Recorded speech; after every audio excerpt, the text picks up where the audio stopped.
May kanya-kanya ring aktibidad ang iba pang senatorial candidate sa pagsisimula ng campaign period. Doon inihayag nila ang kanya-kanyang mga plataporma sakaling maluklok sa pwesto. May report si Chino Gaston. Sa kanyang bayang Kinalakhan sa Bulacan, piniling simula ng evangelist na si Brother Eddie Villanueva ang kanyang kampanya sa pagkasenador sa ilalim ng Bangon Pilipinas. Tulad noong 2010 presidential elections, berde rin ang kulay ng Bulacan Capitol Gym kung saan isinagawa ang kanyang kick-off rally. Bagaman may pag-unlad na raw sa tinaguriang daang matuwid, may mga naiiwan pa rin daw sa kahirapan na tinawag niyang sagigilid. Sila raw ang balak niyang iangat.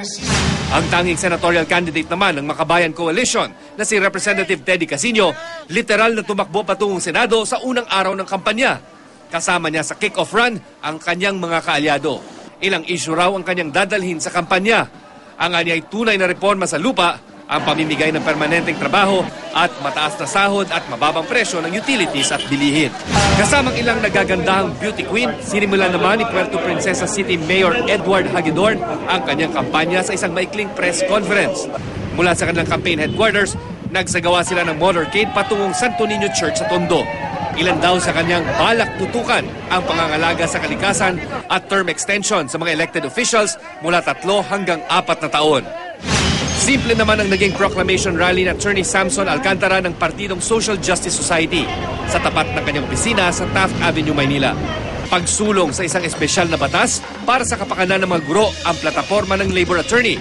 Panahon na rin daw itigil ang mga political dynasty sa bansa. Sa Casino Espanyol naman sa Cebu City, idinaos ng Democratic Party of the Philippines ang kanilang senatorial campaign. Kinabibilangan ito ni Greco Antonios Beda Belica, Baldomero Falcone at Christian Senieres. Digital People Power naman ang isa sa kanilang plataporma. Anila, isang online revolution daw ang gagawin nila para maisulong ang kanilang mga plataporma. Ang partido naman ang Kapatiran na kinabibilangan ni na dating presidential candidate JC Dulas Reyes, Rizalito David at Maruel Yasos nakatakdang magdaos ng kanilang proclamation rally sa February 15 sa Lipa City, Batangas. Bukas sa 1:00 ng hapon, magdarao sila ng forum sa University of the East Manila. Wala namang aktibidad ng iba pang senatorial candidates na sina Ramon Montaño at Ricardo Penson ngayong araw. Chino Gaston, GMA News.